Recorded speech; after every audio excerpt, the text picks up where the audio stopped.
سیرت النبی صلی اللہ علیہ وسلم۔ عنوان: صلح حدیبیہ۔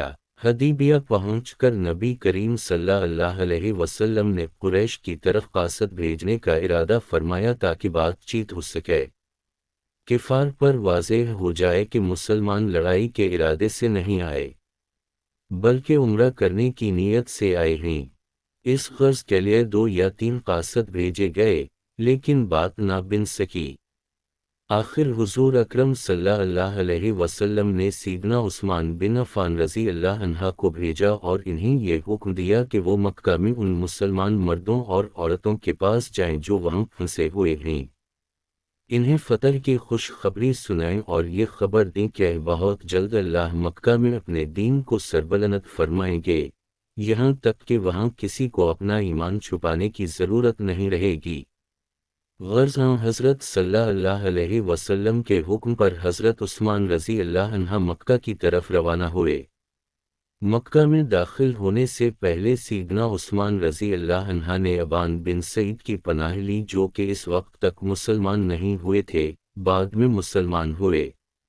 ابان بن سعید نے حضرت عثمان رضی اللہ عنہ کی پناہ منظور کر لی۔ انہوں نے حضرت عثمان رضی اللہ عنہ کو اپنے آگے کر لی، خود ان کے پیچھے چلے تاکہ لوگ جان لیں یہ ان کی پناہ میں ہیں۔ اس طرح عثمان رضی اللہ عنہ قریش مکہ تک پہنچے، انہیں رحمت عالم صلی اللہ علیہ وسلم کا پیغام پہنچایا۔ جواب میں قریش نے کہا، محمد صلی اللہ علیہ وسلم ہماری مرضی کے خلاف کبھی مکہ میں داخل نہیں ہو سکتے، ہاں تم چاہو تو بیت اللہ کا طواف کر لو۔ اس پر حضرت عثمان رضی اللہ عنہ نے جواب دیا، یہ کیسے ہو سکتا ہے کہ میں رسول اللہ صلی اللہ علیہ وسلم کے بغیر طواف کر لوں؟ قریش نے بات چیت کے سلسلے میں حضرت عثمان رضی اللہ عنہ کو 3 دن تک روکے رکھا۔ ایسے میں کسی نے یہ خبر ارا دی کہ قریش نے حضرت عثمان رضی اللہ عنہ کو شہید کر دی ہے۔ اس پر نبی کریم صلی اللہ علیہ وسلم نے غمزدہ ہو کر ارشاد فرمایا، اب ہم اس وقت تک نہیں جائیں گے جب تک دشمن سے جنگ نہیں کر لیں گے۔ اس کے بعد آپ صلی اللہ علیہ وسلم نے فرمایا، اللہ نے مجھے مسلمانوں سے بیعت لینے کا حکم فرمایا ہے۔ حضور اکرم صلی اللہ علیہ وسلم کی بات پر حضرت عمر رضی اللہ عنہ نے پکار کر بیعت کا اعلان کیا۔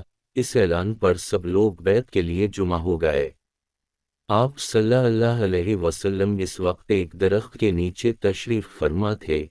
صحابہ کرام نے حضور صلی اللہ علیہ وسلم سے ان باتوں پر بیعت کی، کسی حالت میں آپ کا ساتھ چھوڑ کر نہیں بھاگیں گے، فتح حاصل کریں گے یا شہید ہو جائیں گے۔ مطلب یہ کہ یہ بیعت موت پر بیعت تھی۔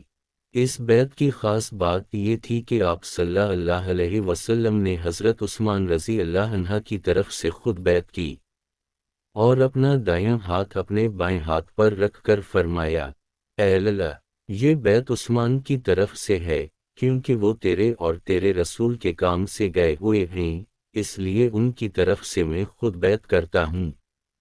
پھر 1400 صحابہ کرام رضی اللہ عنہم نے حضور اکرم صلی اللہ علیہ وسلم سے باری باری بیعت کی۔ بعد میں حضور اقدس صلی اللہ علیہ وسلم کو اللہ تعالیٰ کی طرف سے یہ اطلاع مل گئی کہ حضرت عثمان رضی اللہ عنہ کو شہید نہیں کیا گیا، وہ زندہ سلامت ہیں۔ آپ صلی اللہ علیہ وسلم نے اس موقع پر اعلان فرمایا، اللہ تعالیٰ نے ان لوگوں کی مغفرت کر دی جو غزوہ بدر اور حدیبیہ میں شریک تھے۔ اس بیعت کا ذکر اللہ نے قرآن کریم میں ان الفاظ میں کیا، اے پیغمبر، جب مومن آپ سے درخت کے نیچے بیعت کر رہے تھے تو اللہ ان سے راضی ہوا اور جو سچائی اور خلوص ان کے دلوں میں تھا اس نے وہ معلوم کر لی تو ان پر تسلی نازل فرمائی اور انہیں جلد فتح عنایت کی۔ ادھر قریش کو جب موت کی اس بیعت کا پتہ چلا تو وہ خوفزدہ ہو گئے۔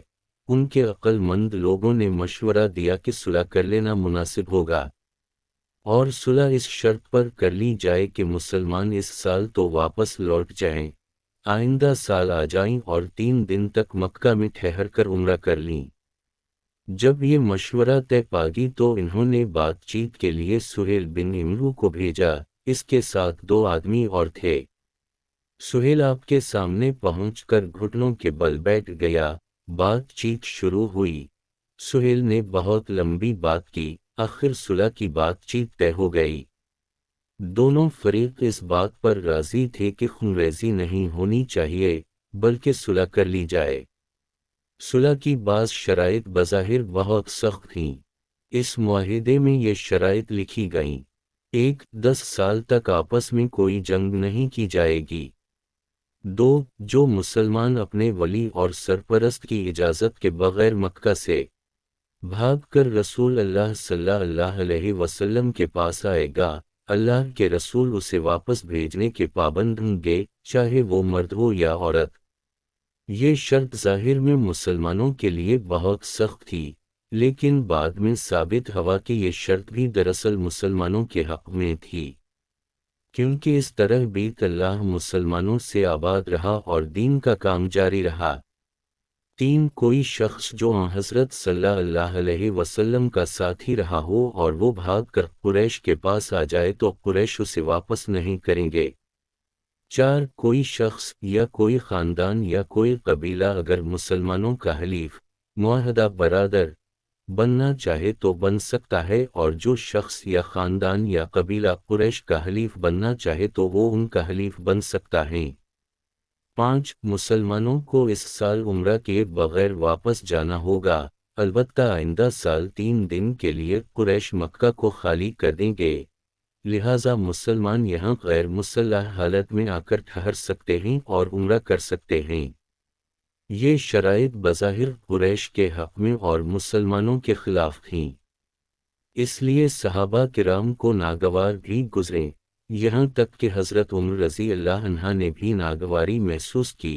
وہ سیدھے حضرت ابو بکر رضی اللہ عنہ کے پاس آئے اور بولے: ابو بکر، کیا حضور صلی اللہ علیہ وسلم اللہ کے رسول نہیں ہیں؟ حضرت صدیق اکبر رضی اللہ عنہ نے فرمایا: بے شک حضور صلی اللہ علیہ وسلم اللہ کے رسول ہیں۔ اس پر فاروق اعظم بولے: کیا ہم مسلمان نہیں ہیں؟ علامت واغین۔ ابو بکر صدیق رضی اللہ عنہ نے فرمایا: بالکل، ہم مسلمان ہیں۔ حضرت عمر رضی اللہ عنہ نے کہا: کیا وہ لوگ مشرک نہیں ہیں؟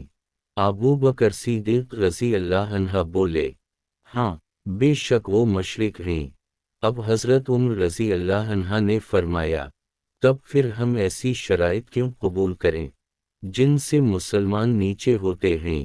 اس وقت حضرت ابو بکر صدیق رضی اللہ عنہ نے بہت ہی خوب جواب دیا، فرمایا: اے عمر، وہ اللہ کے رسول ہیں، ان کے احکامات اور فیصلوں پر سر جھکاؤ، اللہ ان کی مدد کرتا ہے۔ یہ سنتے ہی حضرت عمر رضی اللہ عنہ فوراً بولے: میں گواہی دیتا ہوں کہ حضرت صلی اللہ علیہ وسلم اللہ کے رسول ہیں۔ اس کے بعد حضرت عمر رضی اللہ عنہ آپ صلی اللہ علیہ وسلم کی خدمت میں حاضر ہوئے اور اسے قسم کے سوالات کیے۔ حضور صلی اللہ علیہ وسلم نے ان کی باتوں کے جواب میں جو الفاظ فرمائے وہ بالکل وہی تھے جو حضرت ابو بکر صدیق رضی اللہ عنہ فرما چکے تھے۔ حضور صلی اللہ علیہ وسلم نے فرمایا: میں اللہ کا بندہ اور رسول ہوں، میں کسی حالت میں بھی اللہ کے حکم کی خلاف ورزی نہیں کر سکتا، وہی میرا مددگار ہے۔ اسی وقت حضرت ابو عبیدہ رضی اللہ عنہ بول اٹھے: اے عمر، جو کچھ رسول اللہ صلی اللہ علیہ وسلم فرما رہے ہیں، کیا تم اس کو سن نہیں رہے ہو؟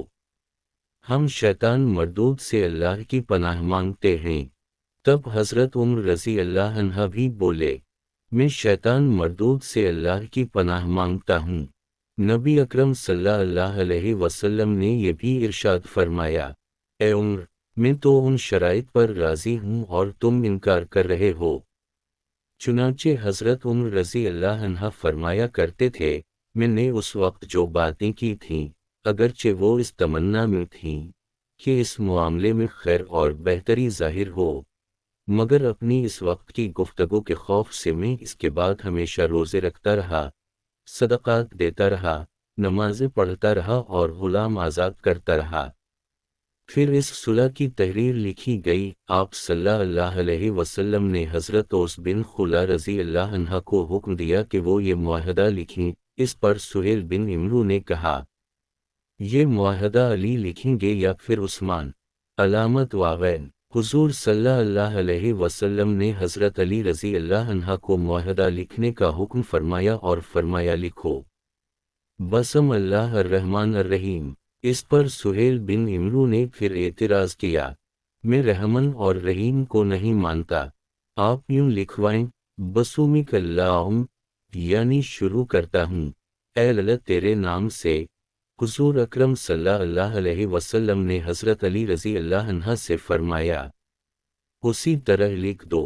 انہوں نے لکھ دیا تو حضور اکرم صلی اللہ علیہ وسلم نے فرمایا، لکھو۔